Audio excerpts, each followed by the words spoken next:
I bought what is supposed to be one of the best thermal paste on the market that money can buy. And after 3 months of testing, I honestly don't think I can recommend it. This is my completely unsponsored review of Thermal Grizzly Duronaut after 3 months of use. Hey everybody, welcome back to the channel. Before we dive deep into this review, if you're into PC building, gaming, or tech, and into videos like this one, please hit the subscribe button because it helps me out a lot. And let's get started. So here's the setup. I've got an EVGA RTX 3080 12GB FTW3 Ultra. That was a mouthful. That's been running wonderfully well for over 3 years. The factory thermal paste is still doing its job, but I went down a rabbit hole on Reddit and convinced myself that I could do it better with some of the best thermal paste available. Premium paste should improve temperatures, right?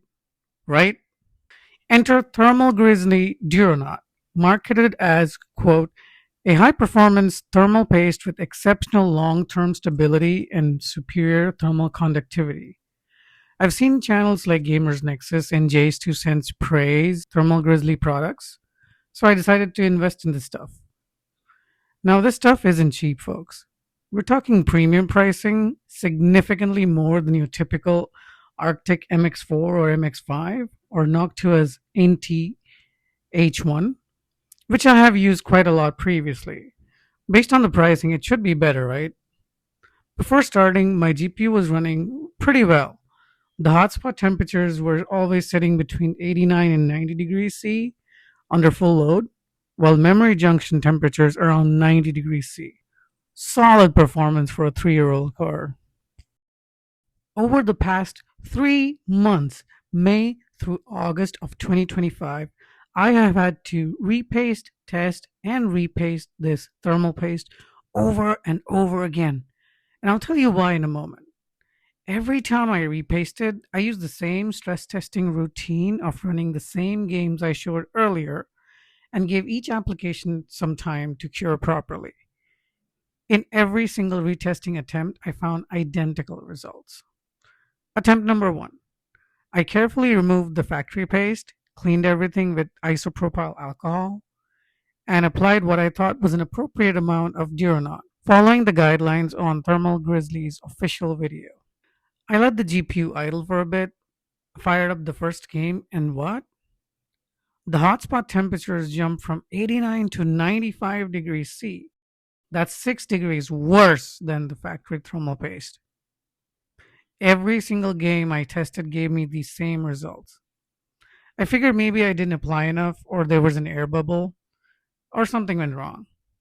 Attempt number 2, this time I added more paste and extra attention to coverage. Same result. I actually did not expect the testing to take so many attempts, so I did not even video record the first 7 or 8 attempts till I realized I've been doing this way too long. Same result, 95 degrees C hotspot temps.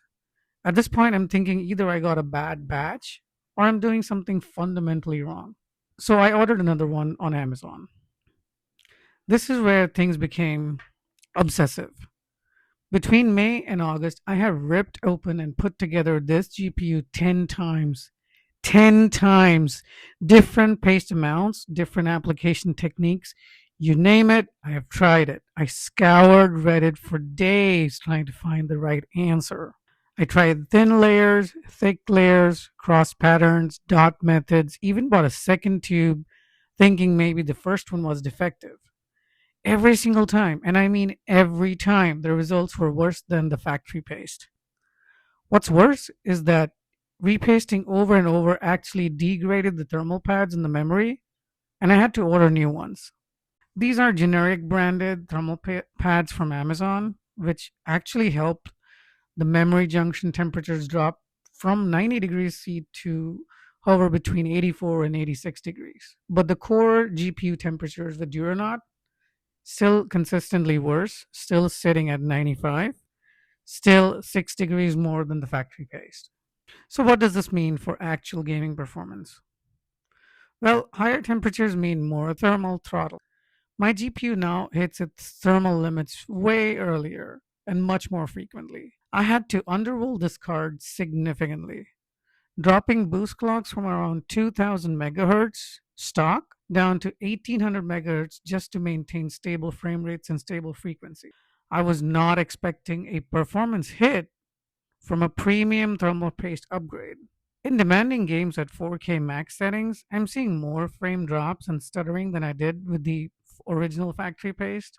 For something that cost me considerably more money and hours of work, this is pretty frustrating. Let's talk about the cost.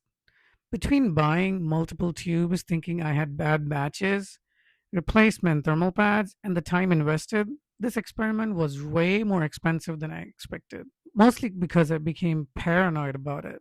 Two tubes of Duronaut thermal pads, cleaning supplies, and honestly, tens of hours wasted on this. All for worse performance than the stock factory paste that came with the card. After 3 months and 10 separate applications, I am giving this a disappointing 3 out of 10. The only reason, because it seems well manufactured and has good consistency, but the performance is what matters, and it has consistently performed worse than my 3-year-old factory paste. The numbers don't lie. The factory paste at 89C versus Duronaut at 95 degrees C, that's not a margin of error. That's a clear, repeatable performance difference. Look, maybe I got unlucky, and maybe my specific GPU doesn't play well with this paste, or maybe the hype around premium thermal paste is just that, hype. But I can only report what I have experienced. If you're thinking about upgrading your GPU's thermal paste, don't. Unless it's a second-hand GPU that you got from somebody else, or you have a noticeable performance degradation over time that you've had in your GPU. Have you had similar experiences with premium thermal paste? Let me know in the comments. I'm genuinely curious if someone's seen similar results. If this review has saved you any money or frustrations, please hit that like button and subscribe for more honest, unsponsored reviews. Thanks for watching, and I'll see you in the next one.